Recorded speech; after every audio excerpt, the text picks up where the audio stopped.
Welcome, my peeps, my peoples. Please like, comment, subscribe, share the video. It'll be greatly appreciated from the bottom of my heart, my peeps, my peoples. It's Mary Jane. So let's talk about what's going on. Peep Squad is in the building. Please hit that like button, comment, subscribe, share the video. Let's go to the top. Check out my other YouTube channel. It's called Mary Jane. The link will be left below in the description box.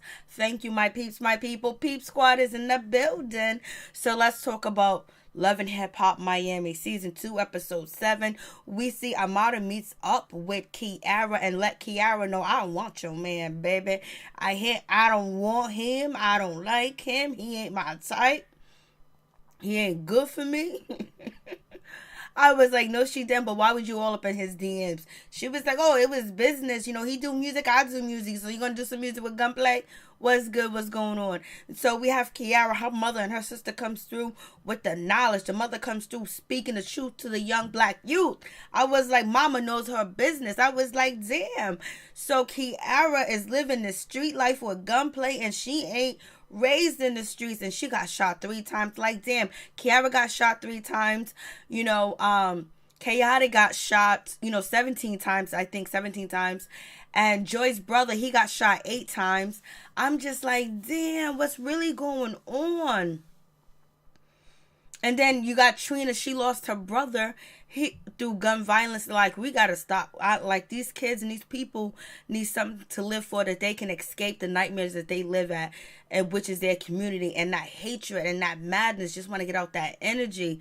There's just too many people on the show connected to gun violence. That's serious. That's showing you that it's a problem, son. So, it's giving the youth something to look forward to, because if you don't have nothing to live for, you don't stand for anything, then you'll fall for anything. You know what I mean? You got to stand for something, and they have to be taught. Build your community, not destroy your community, but it's the mindset. It's just the poison in the community, man.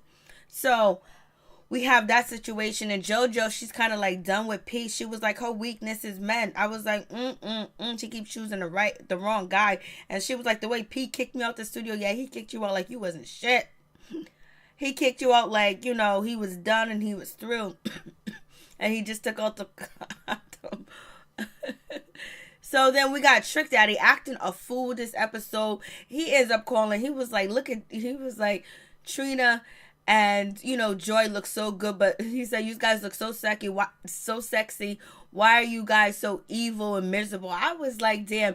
And he was like, oh, here we go. What we going to talk about? We're going to talk about the TNT record, or we going to talk about, To Death Do Us Part?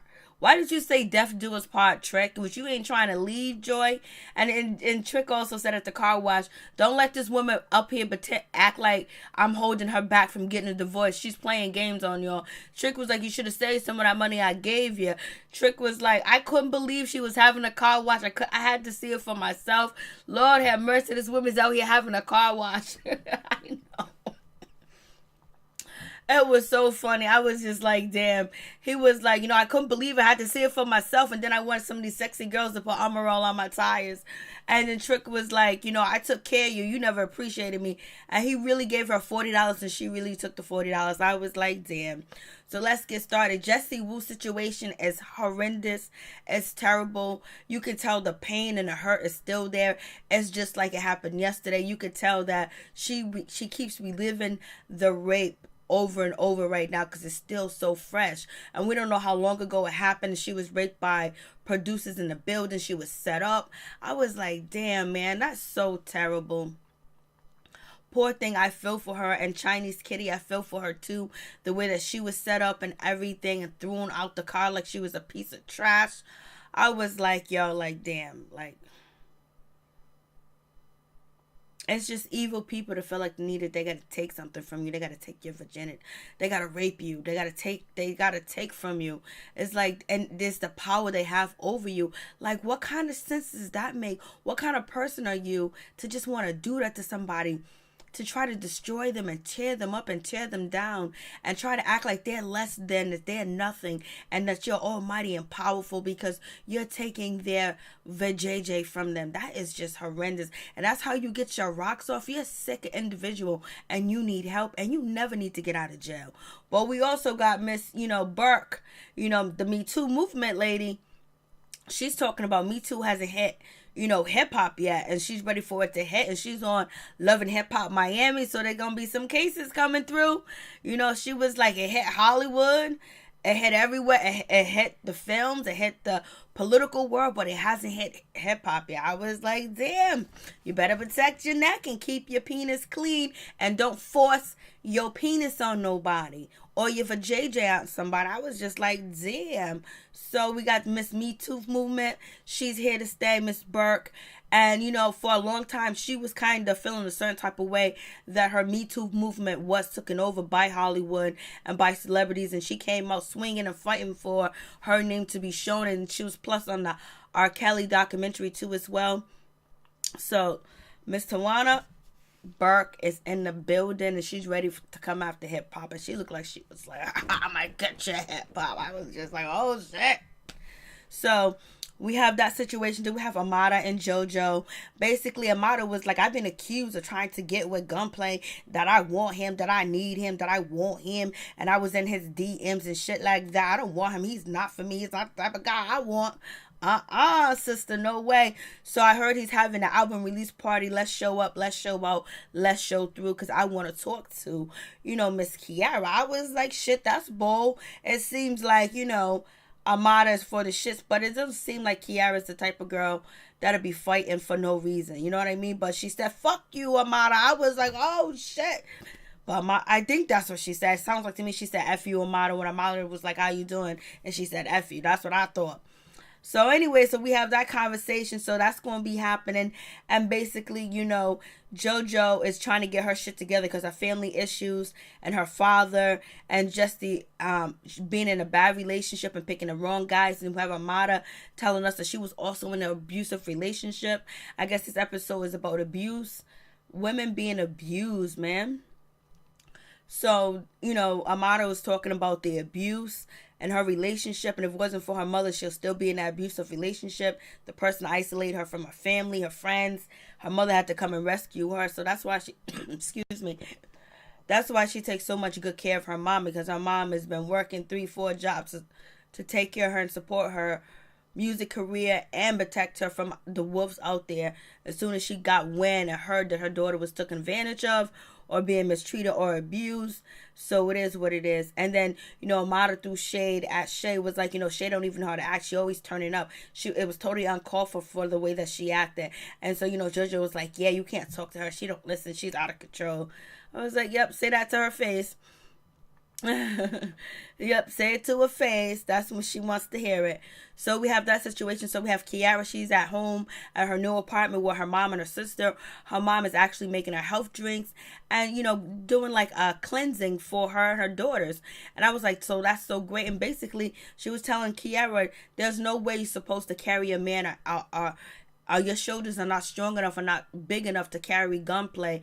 And then they talked about Gunplay being drunk. They talked about his drug addiction.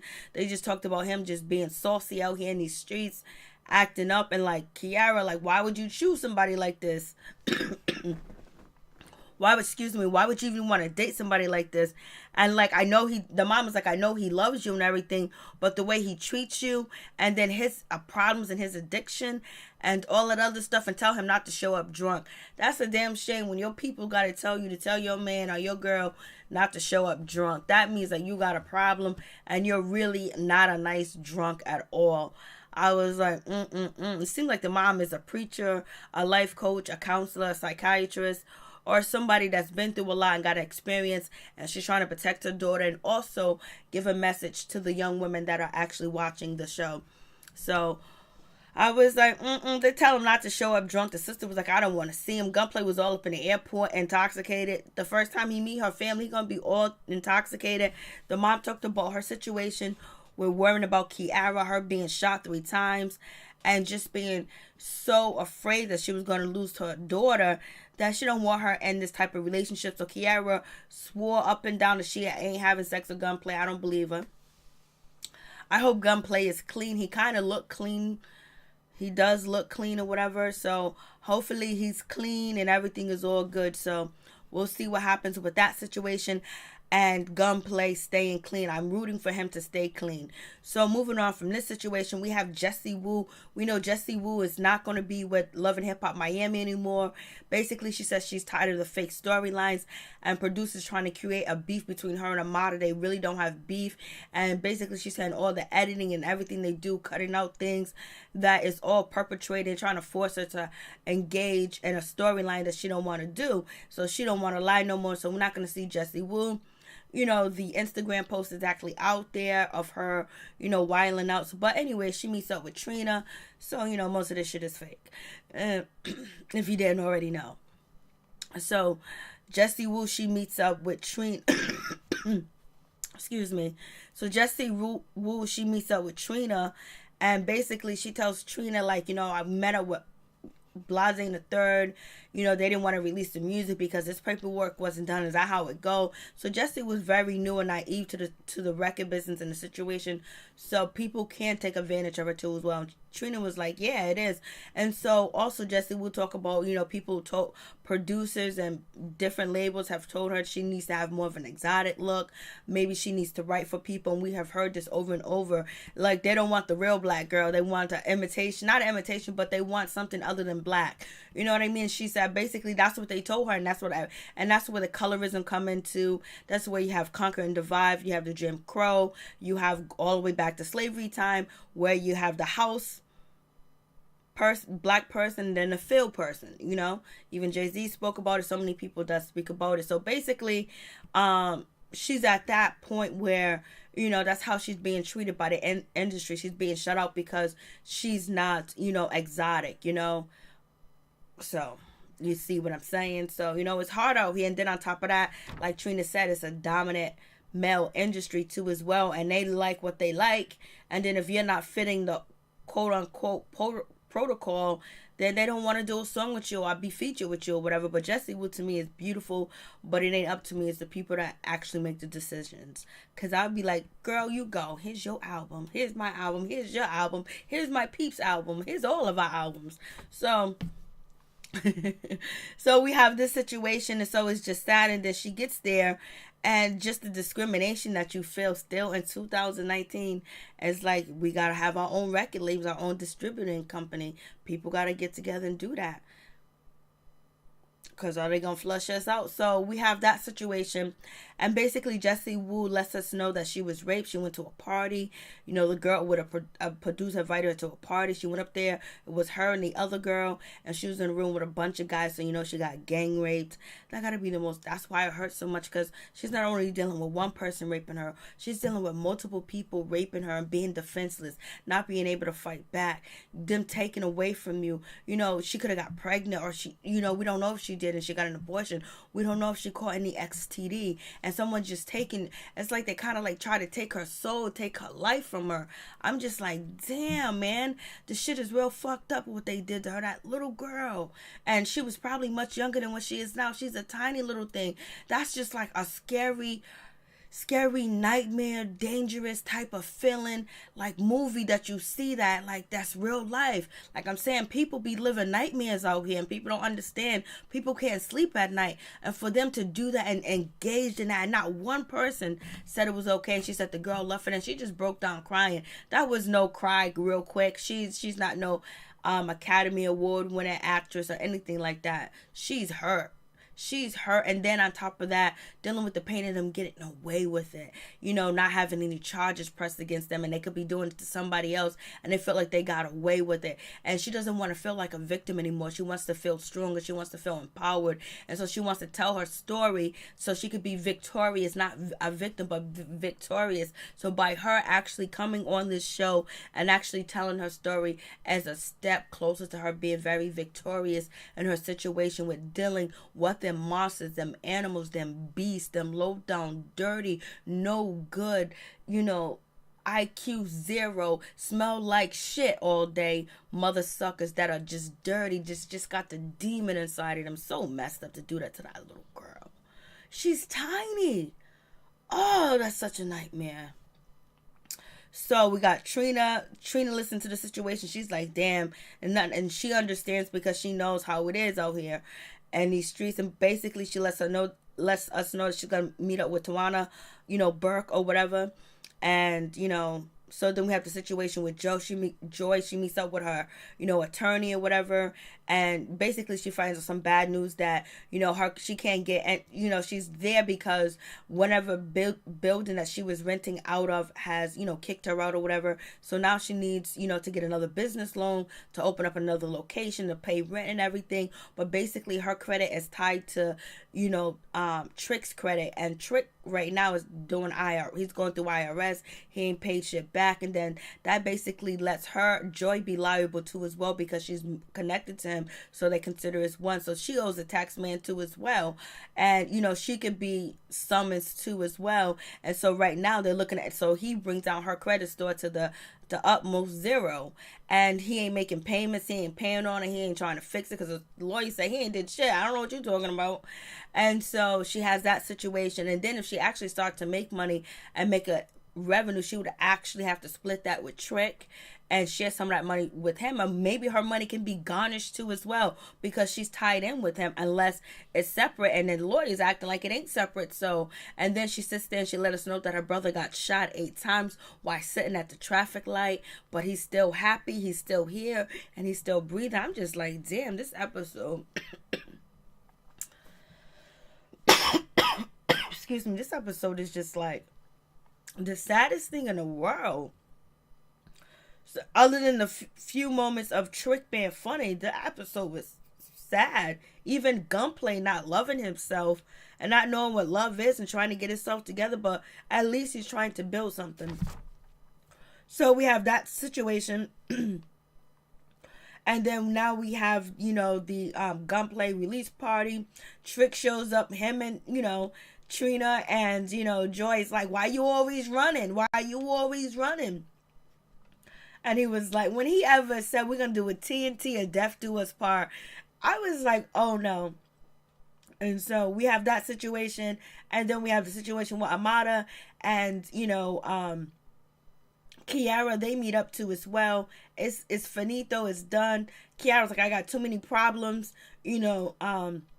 For some reason, Amada looks so darker this episode. I don't know if it's her makeup or she's been in the sun, but she looks a lot darker. So that situation's good. And then we get Kiara and Gunplay. They hug or whatever, but they ain't having sex supposedly. So we have that situation. And then we have the car wash. And then once we have the car wash or whatever, everybody comes through. Trina comes through. Chaotic, he comes through. And Pleasure P comes through, basically. So Joy's doing a car wash, so basically she can raise money for a divorce, because she got to pay anywhere from $25,000 to $50,000 for a divorce. And Trick shows up in his truck. He shows up in his G-Wagon, all red and shit, throwing cash around. Chaotic's trying to talk to Tip about music or whatever. He was like, who's the producer? Who worked on it? And then Chaotic was like, Young Hollywood. He was like, all right, because I don't like to mess with them, blah blah blah. And then here goes Joy. Was there any money in that? You gonna get paid? And when Joy ever said that Trick was so cheap, and he was bragging about all the money he was giving her, but now he ain't got it like that no more. And so she was like, you so cheap. You done turned into a cheap mother effer. She said, you turned so cheap. And he's just laughing like, yeah, I ain't got it no more. I ain't giving you no more money. So the car wash situation was pretty funny. And when Trick said he wanted to see the girls put Amaral on his tires, I was like, too much. So we get to Trina. She comes through. Trina comes through and she gives Joy the check to get her divorce because she's tired of the bullshit. I was like, oh shit, Joy was out there crying, boy. Was she crying or was she dry begging? So we have that situation. It's all good. So we have Trina. She does an interview with Mrs. Burke from the Me Too movement, and she talks about her brother, and she just talks about the industry, and that was it basically. And then boom, they have another show where they meet at this wonderful place, and basically a lot of women there are victims and supporters too as well, and they talk about abuse. And then that's when Chinese Kitty comes in and lets us know that she was taken advantage of. She went to a house. I mean, she was in a car or whatever. They had sex with her. She went with a group of people. They isolated her, end up raping her, and then they end up throwing her out the car like she was nobody's business. She was set up basically how she felt because she was drinking. They peer pressure her to drink, and she was drinking something that basically she had no control over her limbs or anything like that. They raped her, took advantage of her, left her there, and then threw her out on the side of the street. Either her mother or her father had to come through and help her. I could have sworn she said her father, but then when she was telling, Mrs. Burke, she was like, you guys are the only other people that know about this other than my mother. But I thought she said her father came to the same spot where she was to find her. I don't know. Maybe the mother came to the spot to find her. I have no idea. So Jessie Wu and Chinese Kitty, they cried together, and basically they're trying, Mrs. Burke, Me Too movement lady, she is trying to give them power again, to know that you're not alone. So I'm just like, damn, this episode was serious. You gotta protect your peoples out here, man. Teach them the setup, teach them the game, teach them like people that you think you cool with will set you up, carry some mace on you, carry some stuff on you. Just be careful. If you don't trust people, you don't know who's there, people don't know where you at, when you go to a place, if there's only one way in, you stay right at the door, or you don't go in. Or as soon as you get to the door, you see something sketchy, or you feel like something sketchy, or your intuition's kicking in like you ain't safe, run, leave, scream, dial 911. Peace and out, one love to all my peeps and my peoples. Please hit that like button, comment, subscribe, share the video. This was a real deep episode. The Me Too movement is coming to hip hop, baby.